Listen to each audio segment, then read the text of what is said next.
And we're live here at the University of Wisconsin with the students behind me and Mr. Todd Robinson. He's a film director. He's going to be explaining how we work and make it in the film business. Todd's recent movie is Phantom, and you're currently writing a pilot. You write and direct. I'm going to have you talk a little bit about your personal story as we go on, because that way people in the class can listen and have an idea of what to do, and then based on your career path. And then also, this is going out to YouTube and elsewhere, so people around the world can also benefit from your expertise. I'm glad that you're here, and I appreciate that very much. I'm Rex Sikes. These are my students. If you would raise your hand in the back, if it's okay to videotape you students, that would be great. They actually U-shape around, so you won't be able to see all of them, but you should be able to hear from them, and they will have questions for you later. So, good morning. Good morning, everybody. Nice to meet you here across the internet airwaves. Rex, tell me a little bit about this class, first of all. Class is called Inside the Film Business, and what it is about, essentially, is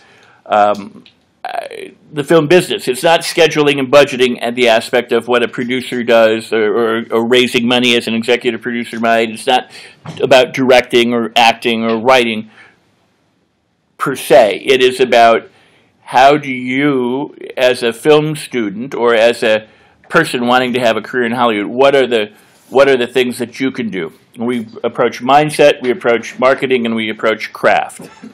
So do we have actors, directors, writers, like we have everybody in there? What is the main goal, folks? Yes. So we have writer candidates, actor candidates, animation candidates, producer, director.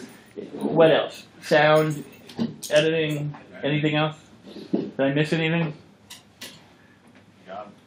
A job? Okay, somebody who wants a job? Yeah. Okay, somebody wants a job. Excellent. That's good. And they're all great people. This is an undergraduate class. Okay. And we have a design student here who's not a film major, but is a design major. So he is also taking the class. Excellent. Excellent. Well, I'm not exactly sure where to start, except sort of at the beginning. I was going to be a music major. I was going to go to, my dream was to go to Berkeley and Boston for jazz guitar. I don't think I probably had the chops to do that, but that was the dream. And in my senior year of high school, there's always a girl involved, right?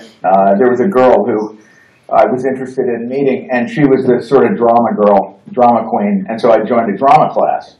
And it changed the trajectory of my life, not because I fell in love with drama per se, but because there was an amazing teacher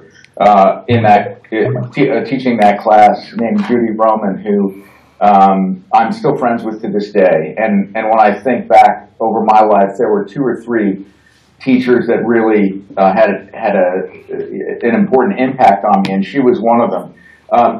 She had been a former Rockette, and I think she was on Broadway in a couple of shows and that sort of thing. But the main thing about her that was so important and critical to me is that she made everybody who was participating in a given production feel like they were the most important person in that show. And it didn't matter whether you were in the chorus, whether you were the lead, or whether you were selling tickets. She had a way of making you just really feel important and significant to the process. And then once I got into that, I fell in love with it. There's just a real magic about putting up a show, and I think that has stayed with me all the way through making films, because, and a lot of my colleagues and I have talked about this over the years. I remember sitting with John Travolta when I was trying to talk him into doing a movie, and he said to me, well, how do you run a set? You know, do you yell, do you scream, are you what's your style? And I said, well, no, I don't yell and scream. I said, I turned it around and I asked him a question. I said, of all the films that you've ever done, have you ever been able to predict which ones would be hits, which ones would be flops? And he said, absolutely 100% no. He had no idea. I said, well, I had no idea either. So what does that leave us? Well, it only leaves us the experience of making the film, or putting up the play, or whatever it is.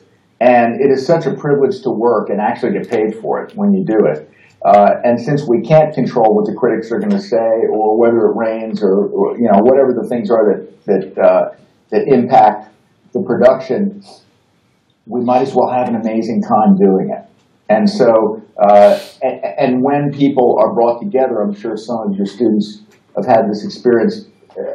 When you come together in concert to do something, you're bonded in a way. I call it the bubble. You're inside the bubble. And my wife, for instance, is a producer and a manager, and she makes her own movies and television and so forth. And I'll go to her sets, and even though she comes home every night and we talk about what's going on, when I'm there, I'm outside the bubble. When I'm making my own projects, she's outside the bubble. You're either inside it or outside of it. But when you're in it, that experience is so intense and wonderful that you are really bonded in it in a very unusual way. You're really going to war together to achieve something and trying to overcome labor unions and the weather and whatever. I mean, there are 1,000 things that impact making a film.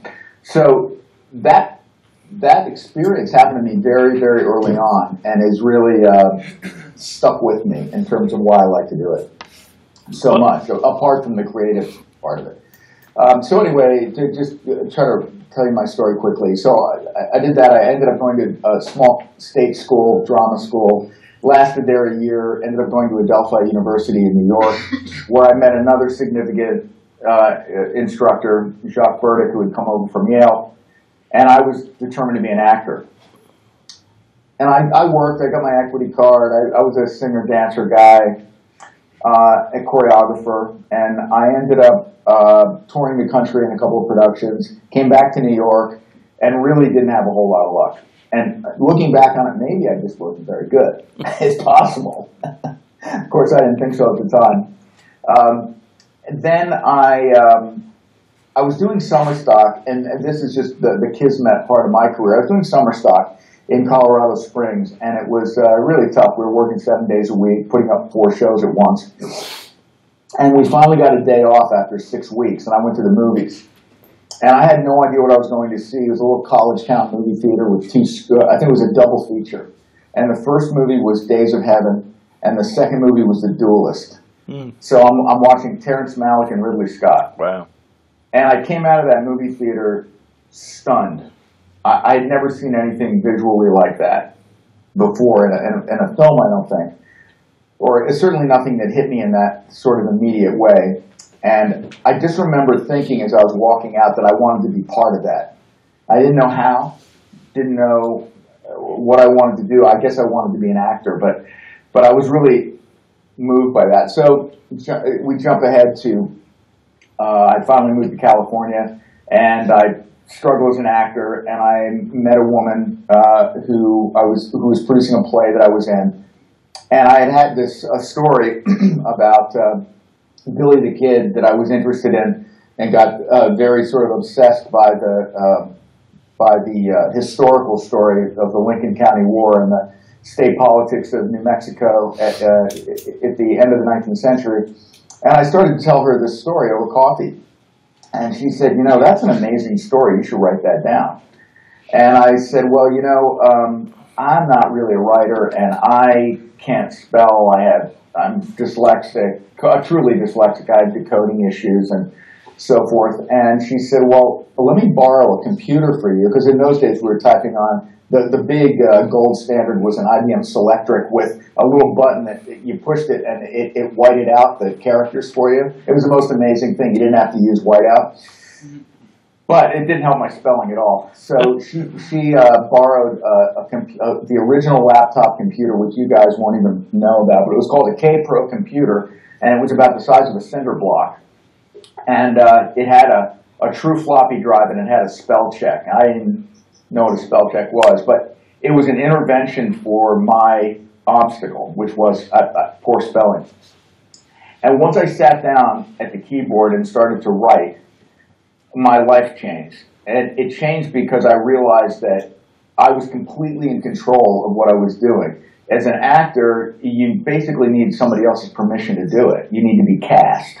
as a writer, and you don't get, I mean, you can take your classes and do all those sorts of things and, you know, work on your craft and so forth, but really you learn by doing. And if you don't get a chance to do, it's tough. And I was pretty frustrated at that point. So I started to write, and all of the acting road, studying the classics, reading all the great plays, having trained in sort of a Meisner technique, but certainly being aware of Stanislavski and the rest of it, really prepared me to direct and to write, and to realize that as you write, it's not about the ink on the page, it's about the white space on the page, because we never say what we mean. We're always using our words and our actions to try to express ourselves, but it's very rare that we're clear about why we're doing what we're doing. And so as a writer and as a storyteller, those were the things that really interested me. Maybe in another life I would have become a psychologist, because I'm really interested in human behavior. So for whatever reason, those things all came, there was a confluence of events, and one was this intervention, two was encouragement by this woman, and as an actor I almost never got encouragement, because there were way too many of us. And it just so happened that I wasn't bad at it. But the thing about writing is, you can get up every day and do it. Nobody can stop you from doing it. They may not buy it, but you have a chance to get better at it, and it doesn't cost very much. And I say to my students, I teach at the University of Southern California in the Film School of Cinematic Arts, and I always tell my students that the coin of the realm is the realm of ideas, which is to say, if you've got a great idea, if you've got a great piece of material, that will give you leverage to do whatever it is that you want. Because everybody needs a good piece of material. And if you don't believe me, go to the movies, turn on the television, because there's an awful lot of bad stuff on, which only proves there's a shortage of good material. So anyway, I ended up marrying that girl. So that was a bonus. And within a year, I had sold my first script, and I haven't had a restaurant job since, which is a good thing. Wow, very cool. Very cool. Let me give you the punchline, though. The punchline is, a couple of years later, I was on a family vacation in Colorado. We were celebrating my parents-in-law's 50th anniversary, and there were no telephones. We were out in some, I don't know, we were fly fishing or something barbaric like that. And we're running around, and there's no telephones. And I was off, I'd never fly fished before, but I was off on this trout creek, and about, I don't know, a quarter mile away, I see my wife driving the rental car back and forth, and I didn't really want to be found. I was kind of like ducking down and fishing. And anyway, she was persistent. She found me, and she pulls up to the gate, and she says, I have two things to tell you. And I said, okay, what's that? She says, well, the first is we're going to have a baby. And the second is Ridley Scott would like to make your film. Oh. And I was like, which am I supposed to be happier about? Oh, honey, a baby. Oh, my God. Now tell me about the movie. So at any rate, I had written a film that became a movie called White Squall. Yeah. That I had written for MGM. Nobody wanted me to write this movie. I wrote it anyway. It went through a couple of incarnations. We got it back in Turnaround, which we can talk about later. But I walked in to meet with Tony Scott on another movie, and on the way out of that meeting, the development girl, who's about the age of your students, I said to her, hey, listen, I just wrote this script. I'm proud of it. Would you mind taking a look at it? She said, no, I'd love to take a look at it. So I go off on my vacation. She reads the script. Ridley Scott was making a movie called Crisis in the Hot Zone at the time with Robert Redford and Jodie Foster. And apparently they got into a snit about who the movie was really about. And Fox pulled the plug on the movie. And it fell apart. And Ridley hadn't made a movie in like 3 years or something. And he's storming around the office furious. And this girl says, I just read the script. It's pretty good. And he snatches the script, goes into his office, slams the door, comes out an hour and a half later, throws the script on her desk and declares, this is my next movie. So now they can't find me. because I'm in Colorado, completely unaware that any of this has happened. And they start to call. And they start to call my agent. They're looking for me, and they can't find me. And they start to become panicked, like maybe I'm making a deal with somebody else. This is complete illusion. So finally, there's a little Post-it next to the payphone in the place, and my wife saw it, and it said, "Todd, call Ridley Scott." You know, what? And so anyway, they wanted me to come back immediately. They wanted me to get on a plane. And I said, no, I'm not doing that. And they're like, no, you don't understand. You have to come back right now. And I said, you know what? I'll come back next Monday when I'm supposed to. And if you guys still want to make the movie, we'll talk about it. Because I didn't believe them. Because I've gotten on planes so many times and gotten burned, especially as an actor. So again, I didn't even realize it, but I was taking ownership of my project. And I showed up, Ridley, they picked me up in a car, drove me to a restaurant, I met Ridley, and the whole time he's talking, he's scribbling on napkins, drawing pictures of the ship sinking and all this stuff, and I still have those drawings around here somewhere. And that was in September, and in February we were in the Caribbean making the movie. So that's what really kicked my career off. That's awesome. So a road that wasn't directing me where I thought I wanted to go. I thought I wanted to be an actor. Drives me into an intersection where I'm inspired by whatever, a subject and somebody else. I end up becoming a writer. My second or third script, by luck, gets picked up by somebody important. And the next thing you know, I had a career. So a little bit of luck, a little bit of preparation, and there you go. Awesome. And that was also produced by Rocky Lang, a friend, whose mom was Monica Lang. Monica Lewis, yeah. Well, Monica Lewis is a celebrity, yep. A wonderful woman and friend. That's awesome. That's exciting. I want to track back, and anytime you guys have a question, just raise your hand if you have one. We'll ask starting out of the gate. But there are a couple of things. I mean, much of what you said I really enjoy, or all of what you said I enjoy, but I want to go back and highlight a couple of points. One, you're an actor who writes and now directs, and I think, my personal belief, I think that most directors who've had an acting background do better as a director than those who don't. Because they've been in the trench, they've had to act, they know what it's like, they can have that kind of camaraderie. In fact, the argument is that probably the first directors were groups of actors who were performing in front of the cave drawings, and somebody went to the back of the cave and said, no, you'd be better if you stepped over there. And you know, I don't know if I would respectfully disagree with that statement, but what I would say is that if you have been an actor, you have perhaps, first of all, I have a deep appreciation for what actors are. I'm not an actor, by the way. I just thought I wanted to be one. I'm really not one.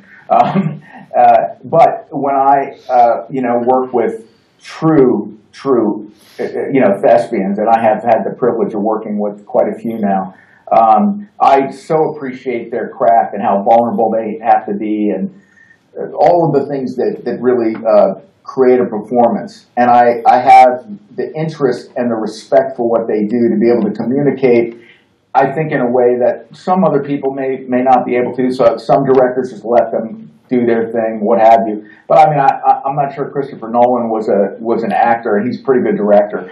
True. There are some fine directors. It just so happens that my interest in directing really has to do with personal relationships and developing that part of the storytelling, and then embellishing it with imagery, which is to say that everything in the frame ultimately needs to be unconsciously supporting what it is that the actors are doing. Excellent. And I will be happy to amend my phrase, because I don't disagree with anything that you said, to say I think that directors who take an acting class or have studied somewhat can make a better director. They don't have to be actors. So, but either way, yeah. Now, the other thing that you said that I find fascinating is that the script, you're interested in the white space, or it's the subtext, it's the stuff that goes on that is not being articulated, but that we're trying to find a way to express. Mm-hmm. And Yeah. So you're going to say something? No, I was just going to say that we tend in life to stumble around trying to get what we want or deceive or whatever it is that our intention is. You know, we always have an intention. Right now, your intention is to, elicit comments and thoughts from me, and my intention is to try to explain myself. Right. And so one of the tools that we have is language, but we rarely say what we mean. The language is purely one part of our ability to explain ourselves. And when you look at a film, for example, a film is what? A film is a story told in moving pictures, right? And moving pictures, by definition, really, you might define as action. Well, what is action? Action is physical movement. So if you feel threatened, what do? You know, you do something. That's not written in the black part of the page. When you are trying to deceive someone, you're never telling them what you're doing. You're covering, or I like to use verbs as I'm writing, but it's sort of to me anyway, it comes initially relatively naturally, and then I go back and I make sure that I'm not putting too much on the page, because for your actors in the class, and especially when you start auditioning, you come across a lot of really, really bad dialogue. And you have to somehow make that real. And what I, from the beginning, have never written in a screenplay are the words, "I feel so." I really try to avoid people describing their feelings. What you want to do is show your feelings. You don't describe them. The subtext really exists in between the lines. It's never in the lines. So.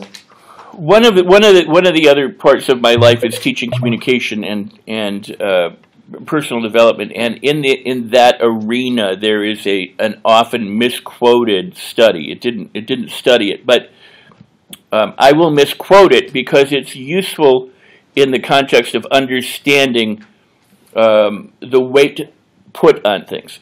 So if you're familiar with it, or others who might be familiar with it, there's an error in that, but that's not the point for discussion here.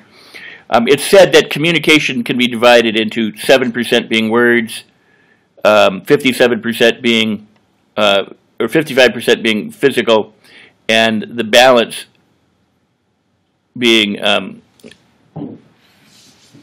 words, pictures, and sound. So it's the words, the sounds, and then the feeling.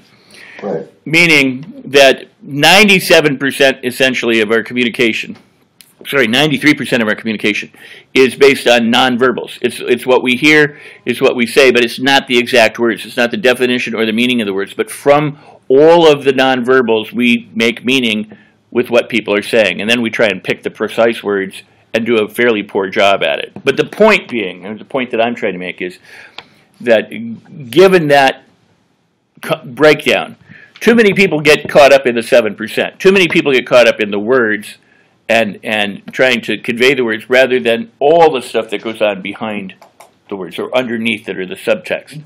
So that's interesting. I hadn't put it that way, but I'm sure that's true. There's something that I call expositional dialogue, which is where people are basically stating exposition in the words, and we don't really do that in this world either. If you're telling a story to your kid, there's an accident out here on the highway, and I'm telling my kids. I'm telling my kids maybe the story of a car accident on the highway, but my intent is that, my fear, I got fear. My fear is that could be them. My intent is to encourage them to be careful. I mean, if you back out of these things, you can sort of reverse engineer it and break down what's really going on, which is why therapeutic intervention is useful in these things, to understand what we really mean and what we're really trying to achieve in our social interactions. And we're trying to recreate that in a spontaneous way in film.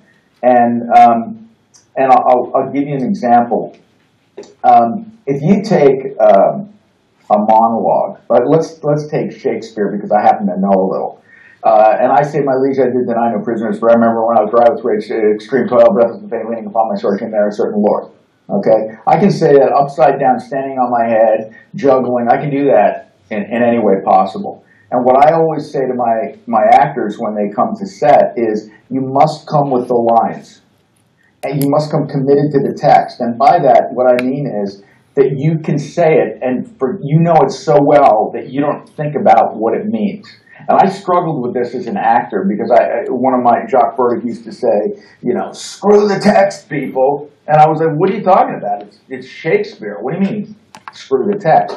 And then Daryl Hickman came along and clarified it for me years later. And what we mean by that is, or at least my feeling is, that the words will take care of themselves. You know, the words will take care of themselves. You don't have to worry about what the words mean. But if you can take, and this is sort of a Meisner exercise, but if you take two actors and you give them opposing monologues from different plays that have nothing to do with each other, and you have them face each other the way we're facing each other right now, and that you have them look at each other and wait until something happens. Because if you stare at somebody long enough in front of a group of people, believe me, you'll start to feel something. And the first one is probably, you know, stupid, right? And stupid kind of makes you maybe giggle, or maybe it makes you angry. And then anger turns to sadness. And what you start to understand is that human emotion is like, it's like a well-struck golf ball in a phone booth. It changes constantly. Bam, bam, bam, bam, bam, bam, bam. If you're thinking about what the words mean in a script, you are completely pushing aside anything real that's happening with you as a human being. And I didn't hire you for the words. I already have the words. I'm hiring you to bring something to those words. So if you get these two actors interacting with each other, and we used to do this exercise with monologues, and they start to say the words, and you stop when you're ready to stop. I say, my liege. And then you say, happy birthday to you. And I say, I did not deny any, blah, blah, blah. And all of a sudden you realize two people, the dialogue starts going back and forth spontaneously.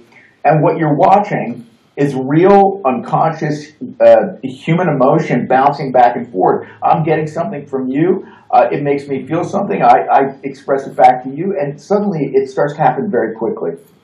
If you can get actors to come to a movie set with the text like that, open to working like that, no two takes will ever be alike. And you don't really have to direct the acting because it's spontaneous.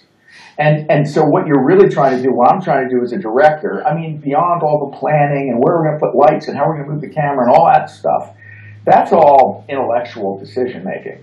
What I really care about is catching lightning in a bottle, which is something unpredictable. When I look at Robert De Niro's early work, when you look at Joe Pesci's early work, when you go back to Goodfellas, for instance, and you look at that famous scene where Joe is messing around with Ray Liotta, and he's saying, well, you think I'm funny, like a clown funny, that whole thing? Mm-hmm. And if you remember the first time you saw that movie, when Ray Liotta finally goes, you're messing with me, man, and everybody laughs, we all laugh. We're relieved because that guy is so unpredictable. As an audience member, you're afraid he's going to shoot the guy, right? Well, I'm convinced that the reason that those scenes, De Niro did it beautifully in movies like Taxi Driver, where when he's looking in the mirror and he's like that whole thing, like you're talking to me. It's all a cliche now, right? But in reality, he's looking at himself and playing that game, and he keeps repeating the line and repeating the line. It wasn't scripted that way. Right? But Scorsese was smart enough to just let him go. And suddenly something very real has been caught on film. And that's when, you have a chance of something special when those things happen. And they can be very, very subtle things. But I can't plan for that. I don't think anybody can plan for that. It's where preparation meets, the movie gods. And I find it so exciting when those things happen. So... It's got to be great, too. I mean, to go back, in the olden days, you stood next to a camera and you didn't have video monitors and people would watch. And I remember somebody saying, I don't remember who the story is about, but they said, well, I kind of wanted you to do this. And the guy said, I did it. And he said, well, I didn't see it. He said, well, go watch the dailies, see the Russians. You'll notice that I did it. maybe it was Brando or someone. But anyway, you should go back and to discover a performance like that. You know, you're standing there watching it, but the subtleties of where the camera picks up, I think must have been just absolutely incredible in the earlier days of film when you were next to a monitor looking and being able to see closely what was going on. I think that's absolutely true, and I can tell you, when we made this submarine movie, Phantom, for instance, we shot it in a real submarine, which was very, very small, probably, you know, no wider than this shot that you guys are looking at, and it was, you know, we had 60 people in that space, everybody trying to not be in the shot. It was pretty crazy, and I had a monitor about the size of this iPhone. I mean, a little bigger than that, but not much, and so. And I can't see anyway, you know. So I'm looking at this thing, and I wasn't always sure if I got what I was getting, and I stopped looking at that, and I was so close to the actors that I would really just look at them. But it's not until you get in the editing room, it's really where a film is made. When I was starting out, I was so concerned with executing my plan, and what I really believe now is that you plan the fight. You fight the plan, and then when everything changes, that's when you really figure out whether you can direct or not. Right. Because that's really, you're waiting for the mistakes to happen. You want them to happen so that you can react to them, and suddenly things start to become spontaneous, and you have to have enough skill to adjust and capture those things. But when you get, and even with the Avids that we have today, you know, you're cutting on something the size of a laptop. It's still a little bit, you know, you're looking, and when you go into, now we never see it projected until we go into color timing, right? So Right. now I'm in a room where the screen is the size of this back wall or bigger, you know, it's a regular movie screen, and all of a sudden you're seeing eye movement and things that you can't even see, or you don't even know to look for. Right. And you'll also find mistakes. You'll see things in the shot, you'll go like, why is that C-stand in the back? You know? I mean, things that you never even realized were there. But in performance, you really see these very, very subtle things that are quite remarkable, and you never see them on set. Right. So it's a real process of discovery. You're exploring the text on the set, and then you're exploring the performance in the editing room, and that's really where it all comes together. And I want I'm going to segue here for a second. I want the viewers to know, and the class to know that when after Phantom was made, I called you up because I had taken my son on a submarine, and we spent the night on a submarine, and I was like so impressed that you'd made this movie inside a sub. We did a show on the radio about it, and Yeah, right. some other ones, and so people can always tune in and they can listen to those because you described the process of what it was like to work inside that confined space. Intriguing, totally. I to this day find it hard to believe that you made a movie inside a submarine. And, well, I'll tell you that the thing that was interesting about that, and this may interest your students there, is that my partner and I were sitting around, you know, frustrated, waiting for the system to, you know, green light more ambitious projects. And I knew about this submarine that existed in Long Beach, California, as a Russian submarine. And we literally wrote a movie around a set piece because now that the technology is caught up with our imaginations, you know, you can really make a movie with this. Right. You really can. And so I think we were up to the red epic at that point. And, you know, the body of the epic is about this big. You build it out, it's probably about this big. So we realized we could get that inside this submarine, and we could even move it. We had sliders and Dana dollies, and we used bungee rigs and things, and we combined camera movement with choreography, where I would say, okay, guys, here's what's happening, because we were eventually going to blend this very real, wonderfully textured submarine with the CG world. And so Ed Harris is saying, you know, come right up, 3-degree up bubble, whatever. And I would have to explain to them what was actually happening, because that's gobbledygook, right? Like the actors didn't know what that meant. Right. And he would always want to know what it meant. And I would say, well, okay, well, the submarine's really going to roll to the right and start to pitch up. Well, the camera would turn to the right, and all the actors would move to the left. but really nothing was happening Right. except that the submarine was dead in the water. Right. But if you get a chance to look at that movie, you'll see that it really worked out quite nicely. It was believable. But the thing that was so fun about that movie was that Julian and I, Adams, my partner, we were going to do that movie for $500,000 if that's what it took. And we built all the wireframes on a Mac and made a little short demo to prove to the real world that we could build the submarine ourselves if we had to. As it turned out, we were able to build the CG model. What we weren't able to do was render it. Because and this was and you guys are all probably way more sophisticated than I am with all this newfangled stuff. But what you realize is that when you composite all these layers, you've got a submarine that has been made photorealistic. In this case, a very rusted, nasty thing that all reflects light. You have to put the lights where you want the lights. This thing has to move. There are bubbles. There is light coming through the water. There is fluid dynamics. We're shooting torpedoes that have bubbles. I mean, there's a million things. So each one of those shots, and I think there are probably 100 or so CG shots in that film, that you barely want to see, by the way, because the second you linger in the CG world, it starts to look fake because it is fake. So, I mean, it was super dark, and, you have to blend it in a way and never linger there, But at any rate, what was fun about that movie was we took control of that, and we ended up doing it for very little money. And we got a great cast based on the strength of the script. So actors want to do good work. So this brings me back to my opening statement, which is the coin of the realm is the realm of ideas. If you go off and entrepreneurially develop a script that's fantastic, and you can get it to an actor, money is not the first thing that drives them. It drives their agents. But if you can get to the actor and get the material in their hand, they'll probably want to do it if it's good. And that's what happened in the case of that. We got a pretty good cast. So well, you had Ed Harris and William Fichtner. You had David Duchovny and Jonathan Shake. Am I leaving anyone out? There was a whole bunch of people. Right. Everybody in that movie had a career. Yeah. All the main Jason Gray Stanford, Jason Begay was in the movie. He was now the star of Chicago PD.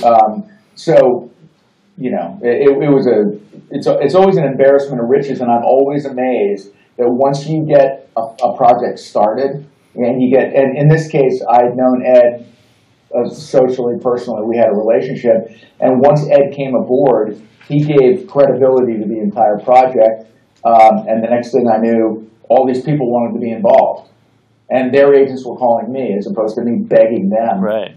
So it's a funny thing. It is perception. Perception becomes reality. You just have to create the perception. And this may be beyond what you guys are doing now, but when you start a project, what you really want to do is create, have a budget, have your story, have a piece of casting in place, and then pick a start date. Because when people think it's starting, they think the train's moving out of the station. Right. They want to jump on, and all of a sudden the industry starts to light up and people want to participate. So it's a powerful thing if you've got the guts to say we're doing it one way or the other. Well, and you're letting people know that you're doing it. You're getting the word out too. It's not obscure. It's not something that's happening, under the cover of darkness. So right. So awesome. Questions? All right, I successfully put everybody to sleep. Yes. What up, man? I'm Damien. I'm getting ready to shoot a short with a cast of 13, and they're all my really good friends, but some of them are good actors, and others just aren't that good of actors, and I'm just trying to, as a director, figure out ways to encourage people on set to do their best in a really genuine looking way, because everyone has a copy of the script now, but I'm pretty confident that they're not studying it like I want them to. Tell me about the story. It's a period piece. It takes place in mid-1800s. It circulates around a family that has some complications with cooperation, and when their father accidentally dies by the bullet of a family member's hunting gun, they have to get together to revive him into an afterlife. They get together to do what? They revive him and bring him into an afterlife to come. They revive him physically and bring him back to life, or this takes place in another dimension? It's like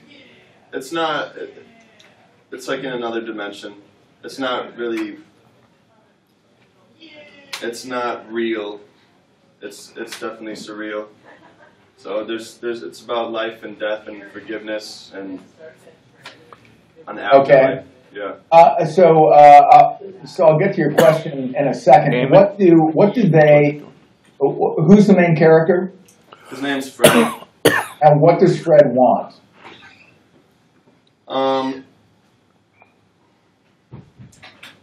Technically, he wants to return these berries that he was asked to go pick from the forest. And okay, and why does he want to return the berries? They represent life to the family and energy. Okay, do they really represent it, or do they only, I mean, is it a tangible thing in your world? Do they really mean life? Maybe not, no. Like, Okay, it's just on the background. Okay, so this is what I would say before I get to your actual original question. The first thing you have to really know and be very clear about is what every character wants in the show. Okay, so that when you get into a scene with these people, you can say to Bob over here that, Bob, what you want in this scene is to get out of the room, because you just want to. I'm making this up. You want to drink. You're a drunk, and there's no booze around here, and it's stressing you out, and you want to drink. And Susan, what you want over here is to stop him from going out of the room, because you know if he gets drunk and comes back, it's going to blow the room up. And Stephen here wants to get these berries out of the room because they represent something, blah, blah, blah. You got to be very clear about what everybody wants in a given scene, because that creates conflict, okay? The other thing that I would suggest, and this is, just after hearing you pitch this for 10 seconds, but anything that is an intellectual idea, like this represents that or that represents this, you have to be very, very careful and specific, because that stuff will go right by people. What people engage in is being vested in the characters and what they want and being concerned about them. So whatever those things are, just make sure that you don't trip off into representational art or whatever, because you'll lose the audience. In terms of your actors, the best, when you're working with non-professional actors, the best thing that you can do is insist that they do less. Do less, do less, do less. Let the camera do the work. I had years and years ago, I was working on a project with Kevin Costner, and we were having lunch, and he said to me, this thing does all the heavy lifting. He says, you just, and it's the difference between theater, which really is rooted in the words. We're sort of, we're pontificating with language. It's poetic. It's all about the playwright. In film, it's not about that. It's about all the other things that Rex mentioned in terms of the tools that you have to express intent. So when you're working with these actors that aren't skilled and maybe haven't put in the amount of time that you want, remember that if you get them to do less and to be simple, the camera will do a tremendous amount of the work. And then when you begin to cut it, if there's a bad moment, obviously you can cut away from that moment. But the thing that I love about cinema is it is interactive. And it's the reason that I find it more satisfying to go see a movie with a bunch of strangers in the dark than just looking at it on my laptop. But I'm a film nerd, so I'll watch a movie almost anywhere. But it's interactive in that we project our feelings onto those characters. There's that famous, I can never remember this term, but you film aficionados may. I think it's a French term, and it has to do with I remember when I took a film class years ago, they showed a shot of Gregory Peck looking out a window. I think it was taken from a Hitchcock movie. And he's looking out the window. And then they cut to some goofy clown. And you watch the two shots cut back together, back to back. And then they cut back to Gregory Peck, and it appears that he's about to crack up. He's doing everything he can not to laugh. Then they take the same shots of Gregory Peck and cut it against a woman jumping out of a window committing suicide. And when you get to the second cut and the camera pushes in on him, you realize he's trying to hold back his tears. And the two things have absolutely nothing to do with each other. So, but the reason that you're having an emotional reaction to it is because of what you as an audience member are bringing to it. So I always say, or I always try to impart this in my work, is don't do too much because you must leave room for the audience to make a decision for themselves. It's in documentary filmmaking what I call the difference between presentation and propaganda. Michael Moore is a propagandist, really. He's got a very specific point of view, and he's going to drive that home, as opposed to somebody else who might. In fact, I have a friend right now who's making a movie called Freedom to Marry. And it's about a friend of his was one of the attorneys that drove gay marriage all the way to the Supreme Court. So he's doing this documentary that I think is going to be important. But at one point in the documentary, he focuses on a bunch of people, super conservative people protesting, and those people look a little nutty. They look a little goofy. And I said to him, if you use those shots and you treat those people with disrespect, all you're going to do is alienate the very people you probably want to convince and bring over to your way of thinking. So I feel that it's the same in narrative filmmaking, where if you do too much, you don't leave the audience any room for conjecture. So if you take these students, I know I'm talking too much about this, but if you take these friends of yours who are going to be your actors, just make sure that they can say the words and not have to think about them. And let the camera do the work. And just have them say the words as simply as they can. Look, I came home and I went outside. I came home and I went outside. I came home and I went outside. I came home and I went outside. If you can just let them roll with it instead of saying, having made a decision of, I came home and then I went outside. Suddenly you're fighting the bad acting. Whereas if they just say it as conversationally as possible, and you cut it in a clever way, the audience will do all the rest of the work for you. I like that.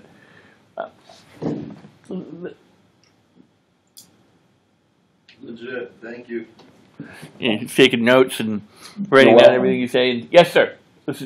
Hey, my name's Zach. This kind of Hi, Zach. flipping the speed a little bit, but you had mentioned your story about how Ridley Scott had gotten your screenplay, and then you were able to fly out there, and it was a pretty good success story. But you had also mentioned that you'd been on many planes where you were brought somewhere, and then it turned out not to be to your liking, or like something went wrong. Do you have like a worst a worst trip experience that you'd like to share that like kind of taught you a lesson in some way, like a failure story of yours that?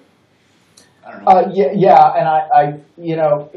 the end of the day, we all really need to take responsibility for these things. I don't really blame these things on other people. I blame this on myself, but I can give you one instance. I live in Los Angeles, but my family, I grew up on the East Coast, and my mom lives in New York, and we have a house on Long Island, and that's where the family gathers every summer. So I was here, it was when I was still acting, and I went to an audition, and it was I can't remember, the movie got made, actually, but it had a dance component to it, and I was, like I said, I was a dancer, I was a trained dancer back in the day. And so I went in and I auditioned, I had a pretty good audition, but I was leaving that night to go to New York. And, the whole year, I was so broke, you can't even imagine. And so me getting on a plane to go someplace was kind of like buying a car. It was, I was working for $6 an hour in those days. And so I had a good audition, and I said, well, you guys need to understand I'm leaving, and if you really need me, you better tell me right now, because I'm going for 2 weeks, and I'm not coming back. And they said, okay, we got it. And so I got on a plane. I did the audition, got on a plane, didn't get a phone call, and I left.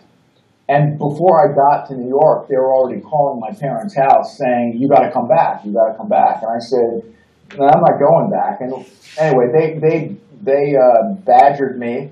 And out of fear, I went back because I thought, well, what if this was the moment that And so I got on the plane the same day, flew all the way back. No, I guess that was the next morning. I got on the first flight out, flew all the way back to LA, took a cab, went straight to the studio, did the callback, got back on a plane, straight back to the airport and flew home. So I did that across the country thing 3 times in 36 hours, which was pretty brutal.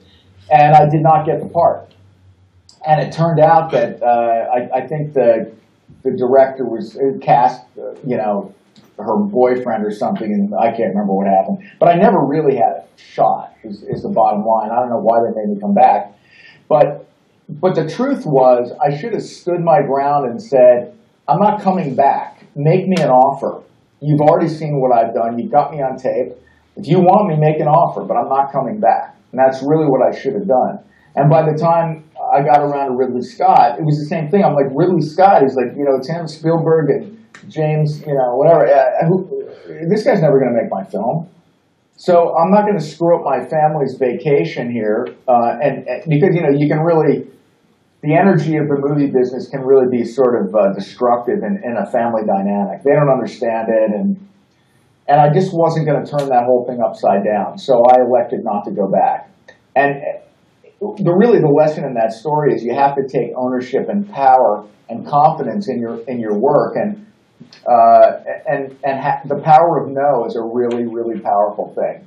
I had an attorney once say to me, the negotiation really doesn't begin until one party walks away, because somebody has finally put up a boundary and said, "No, this is it." Now you're going to learn one of two things: either they really meant it and they're gone, or you're going to come back and say, "Okay, let's really start the negotiation now." And so, that was really my story. And it doesn't mean you need to be a hard ass about thing. I'm very polite. Again, I really respect the business and all of that. But on the other hand, it's my life. It's my time. I'm pretty good at pitching. If you want the story, great. If you don't, whatever. But I'm not going to turn my life upside down for you. And this really came home to roost for me once I had kids, because I'd go away for 6 months at a time, 3 months at a time. It's tough on a family, and you really need to. It just sort of you develop a thicker skin and the ability to ask for what you really need.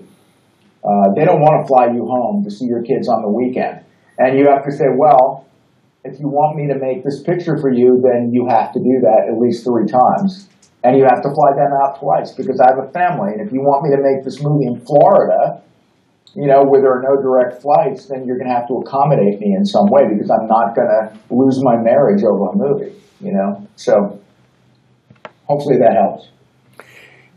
Let me ask in that, because you mentioned responsibility and you mentioned ownership, and I think people, the way I understand this is that if I lay the law down and go, I'm not doing that, and they go, okay, fine, and then they walk away from the table, I own that my decision. I can't then go, oh shoot, I screwed up. They went and made the movie somewhere else, and had I just buckled, they'd have made it with me, because the chances are they wouldn't have made it anyway with you. Does that make sense? Yeah, I think so. I mean, look, I've definitely made some decisions and passed on some things that maybe I would like to have a do-over on. But those things... But you don't know that in advance. No, you don't know it in advance, and those things tended to happen earlier in my career when I didn't know any better. I turned down a 3-picture deal at Disney because it was right after White Squall. They offered me a pretty big deal, and I turned it down because to be honest with you, they wouldn't take Rocky Lang with the deal. Oh. And I said, he's my partner, and he says it's a package deal. And so I passed on their offer. I think if Rocky and I sat down with that today, he would say, take the deal. Now I don't know what that would have led to other than money. I knew I was also going to be enslaved by, they were going to pay me a couple of $1 million over 3 years to basically be their guy, or I would be answering to them every single day of my life, and I'm not sure that I wanted to do that at that time. Looking back on it, I guess I could say, well, maybe that would have led someplace significant. I don't know, but I think personal integrity is a real big part of it. My son is just graduated from college. And I say to him, be the first person there, be the last person to leave, do more than you're asked to do, make yourself indispensable. And to this day, especially as a writer, when I'm really in the service of other people, I'm working for other people. That's what I try to do. I try to under promise and over deliver. Right. And then hope that my skill level rises to their expectation. But it's as I always come back to, it is so much fun and it's such a privilege to make a living in this business that you really can't afford to be a jerk.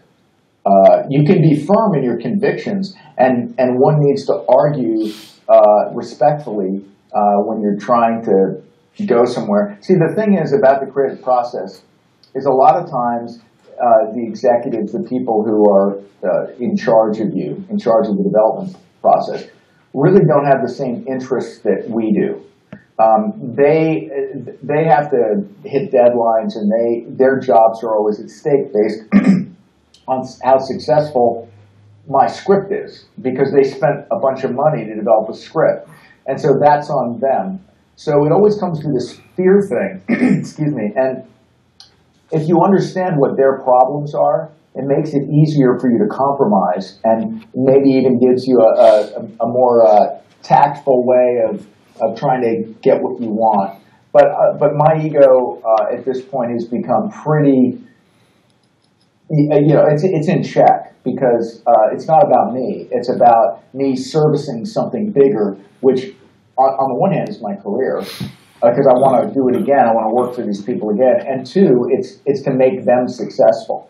So if you keep that in mind, especially young people, they come ready to fight, man.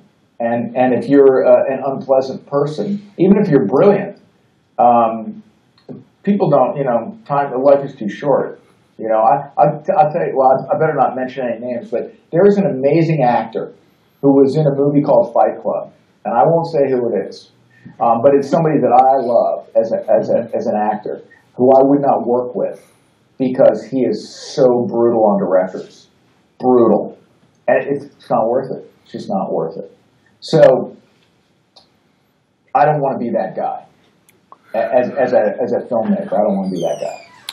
You hit on something that I just wanted to re-emphasize, and that is, in service of your career, you're helping other people be successful at what they do. I mean, that's a pretty wonderful statement, because it means that we don't make it in isolation. If you want to work again, the people who hire you, or the people who have the deadlines, or the people who have other concerns, if you can alleviate their fears or their concerns, and you can deliver for them and make them look good, you're more likely to work again, because you have helped them accomplish something that they need.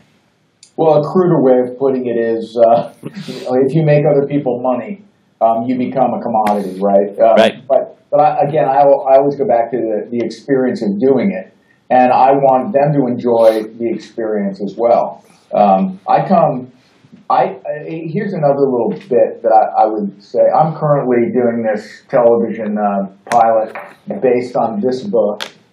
As you can see, it's called The Red Circle, by my friend Brandon Webb, and it's it is a memoir about his life as a Navy SEAL.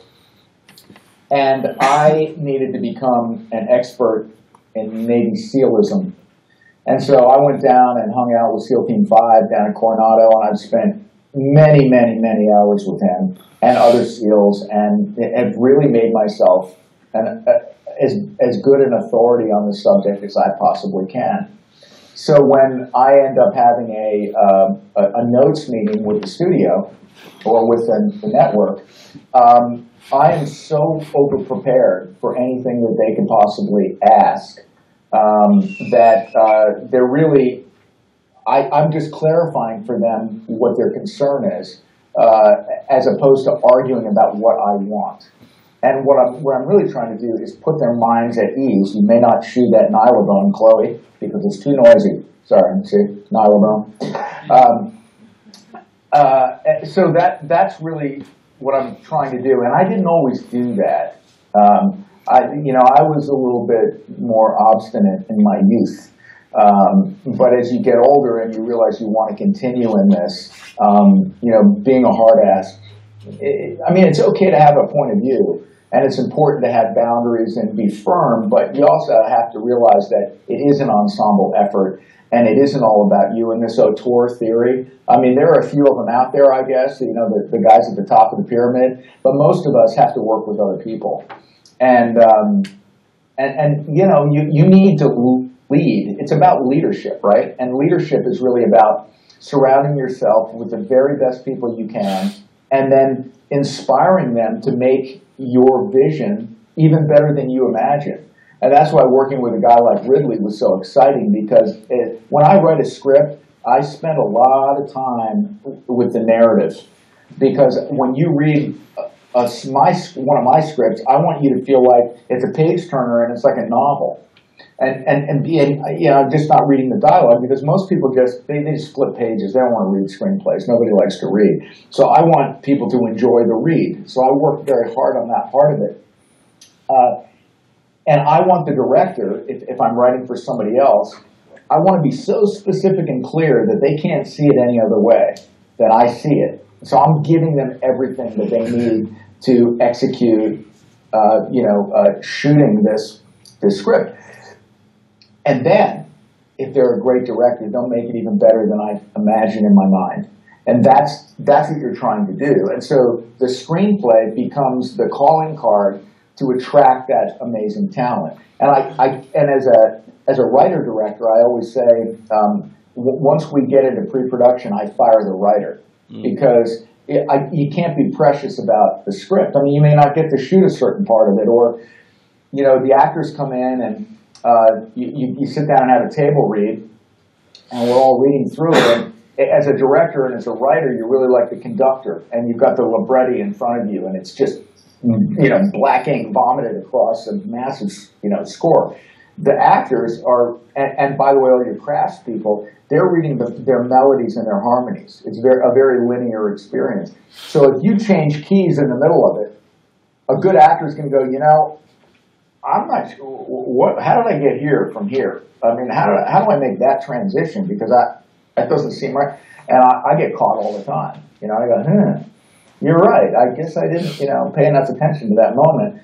And so they make you better. But if you sit there and are defensive and say, well, I wrote it and I'm the word, I am God here, it just gets you nowhere, So it's really about leadership, and leadership has to do with achievement. And certain principles of respect and so forth, so that when the poop really hits the fan, and you're out there and it's raining and it's miserable and you're on hour 14 of a 12-hour day and everybody wants to be home and everybody's got the sniffles, those people are going to fight for you. And that only happens if you lead, because remember, the movie can still turn out to be crap. They're fighting for you. They're not fighting for something that is unknown. So that's the way I try to approach it. That's excellent. We've got about 15 minutes left, and I do want to have the questions, but and there's a question, but I want to say that leadership and motivation always should start at the top, and they trickle down. You never have the craft service people going, okay, everybody, we're making a movie. It's the directors and the producers, you know what I mean? I mean, it's always top down. You are the model, you are the exemplar, you are the people who people look to in a crisis. So if your leadership skills and your communication skills and your ability to inspire is good, I love what you said. They're going to fight for you because they're not going to fight for something that's unknown. I'll tell you a quick anecdote. I was making a movie called Lonely Hearts years ago, and James Gandolfini and Salma Hayek and Jared Leto and John Travolta, pretty good cast, Laura Dern. And I had this shot that was these guys walking through a cornfield. It's a period true crime piece. And Travolta and Gandolfini, they were walking through this crime scene. Well, I was going to lose Gandolfini the next day because he had to go back to do the last season of Sopranos. And he had a hard out. He was going. And the cinematographer, who shall remain unnamed, didn't like the light. Well, I didn't have a choice. I didn't get it. And I had this crane shot, big crane shot. They came up out of the ditch, and the crane came back and pulled back, so it was this big reveal. And anyway, he got into a snit, and he declared that there was a safety problem with the power line. The next thing I knew, they shut me down. And the producers told me to pack the crane, to get it out of there. It was done. And I'm like, but I'm never going to get the shot if I don't get it now. And they're like, they didn't care. And so I'm like, completely devastated. And I look over, and the gaffer, the grip, the key grip, is over there going. And I'm like, they're like, wrap that crane. And he's like going, right? So I'm like, okay, we'll wrap the crane. Well, they took this crane. It was enormous. It was probably 60-foot crane. And they went and they parked it behind a barn and put tarps over it. And I lost Gandolfini. I lost all those guys. So, but I only needed that one shot. So what I did was, a couple of days later, I said, hey, who wants to be in the movie? And I went to the crew. I said, who wants to be in the movie? And they're like, I want to be in the movie. Everybody wanted to be in the movie. I said, well, all you guys show up at 5 o'clock in the morning, go to wardrobe, and we'll get you fitted up with trench coats and fedoras and whatever, and we'll show up. So they all showed up. I got a picture of all of us standing in this mosquito ditch. It's great. And they all showed up, and I had one guy in Travolta's wardrobe, and I had one guy in Gandolfini's wardrobe, and we got the crane out without the cinematographer there, and we dropped that bad boy down there, and I said, go, and they charged through this potato field, and we pulled the crane up, and I got the shots in the movie. When the producers showed up, they lost their grip. They went I'm sorry, I can't curse on this. They went crazy, okay? And but I cost nobody anything, and I didn't use any actors. And these guys were all volunteering. Wow. You know, and I got the shot. And it's, you know, so, but I never would have done that if they didn't care about me. And they cared about me because they knew that I was an honest guy just trying to make the movie. And so they all showed up. And I will be eternally grateful for them, mostly because we stuck it to that guy. Anyway. Awesome. Okay, Jake. Hey, my name's Jake. Hey, Jake. Hi. I was wondering, so when you're writing a screenplay, page space is valuable and you want to try and write scenes in as few words as possible. But like you're saying, you want to make your scripts readable and kind of like a novel. So I was wondering if you had like a strategy to kind of balance those two out. Any tips on how to make something readable but still kind of be short and sweet with it? Sure. So let's see. So when you're writing action, again, you need to be really specific. And a lot of people will like introduce a character. Bob, 20, walks into a room, and I'll say to my students, I'll say, "Who the hell is Bob? What do I know about him except that he's 20 years old? I need to know how is he walking in the room." How does he feel when he walks in the room? Is he afraid? Is he happy? What's he doing?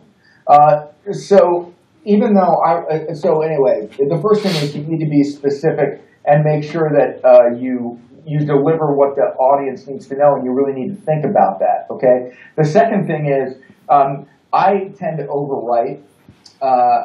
there's a wonder. Has anybody seen And a River Runs Through It, the Robert Redford movie? If you haven't, you should watch it. It's a beautiful movie.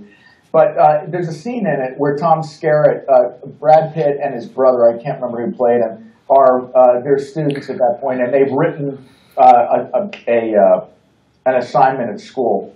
And they bring it in to Tom Skerritt to read it. And he puts his glasses on. Aidan Quinn.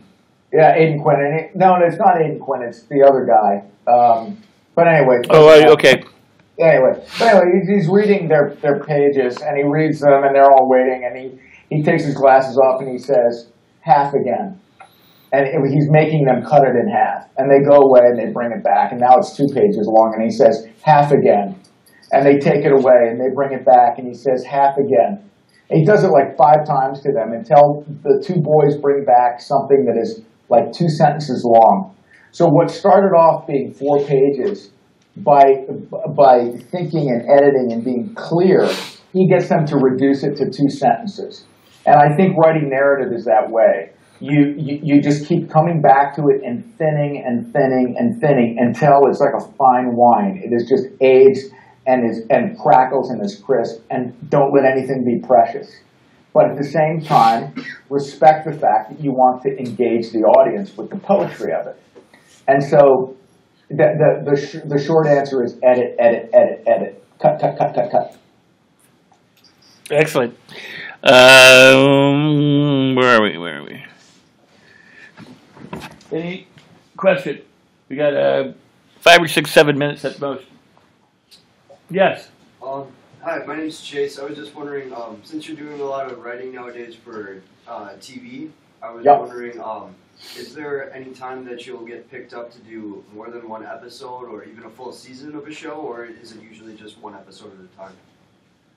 Well, when I started out, I was a freelancer, and I would do, I worked on Law and Order, and I did a S.E. Hinton show for a while based on The Outsiders, and I would come in and do 1 or 2 episodes, and it's a great way to get a start.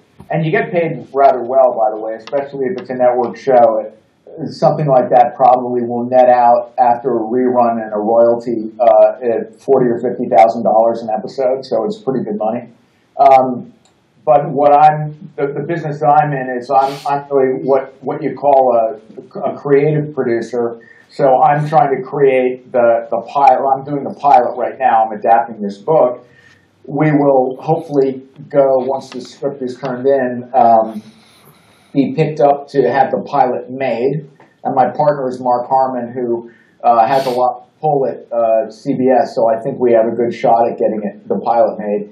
And then probably out of 20 or 30 scripts that they will pay for, this being one of them, they'll pick 4 or 5 to be made into pilots, and then of those 4 or 5, maybe 0 to 1 or 2 will be picked for series, and those that go to series, it's all based on their time slots. Right now, they're looking for something to follow NCIS on Tuesdays at 10 o'clock, and this is pretty edgy, so that's what we're aiming for. We know what they need, so that's partly what's driving this. And then, once it finds a slot on the schedule, will people watch it? Will they promote it properly? I mean, there are 1,000 things that can go wrong along the way. But the answer is, yeah, I want to be in a 22 episode a year business. Absolutely. Let me ask a question. If somebody else is, to kind of wrap this up in a sense, you're saying we know what they need or what they want. How important is that as a creative producer, as a director, as a producer, as a writer, to understand the business side? Because that's what you're talking about. You're talking about networking. You're talking about, or not networking, but you're talking about network concerns at that point, airtime. You bet. I mean, we could spend another hour and a half on that. At least. Yeah, you have to know the market. Absolutely. If you're going to go off and make an independent film or documentary, and the beautiful thing about today is, again, we go back to this little baby. If you guys are filmmakers, there's no reason that you shouldn't be making a film every weekend, as far as I'm concerned. Go make a short. Go, learn how to edit. Do all those things. But in terms of when you're trying to sell to the broader market, you need to know what each and every there are probably 40 or 50 buyers right now. When you look at all the cable that's out there, you know, Amazon, Netflix, whatever, you need to know who their audience is, what they're buying, what they're looking for. And again, you know, I have, you know, managers and agents and people that help me, you know what that is. And then you try to shape your project. Even if you have, I went out with a project last year that didn't pick up, but we pitched it with Skydance, David Ellison's company, and we probably pitched it 30 places. And every single place we went, we customized the pitch a little bit to aim it towards their demographic. So it's absolutely essential that you have that intelligence before you go in. Excellent. Todd, we're going to say goodbye officially here, but I'm going to call you in just a little bit when I get done with class and we'll debrief. But I've got to thank you for sharing your story, your expertise, and all the different insights that you've had today here with the class and with the world at large, those viewers on YouTube who will watch this. Well, I'll wrap it up by saying this. First of all, thank you for having me. I really appreciate it. All of you won't believe this, but in about 10 years, if you pursue this, you'll be running the business. And at that time, when we meet, please remember to give me a job. Thank you very much. Thanks, you guys. Thank you, Todd. Have a great one.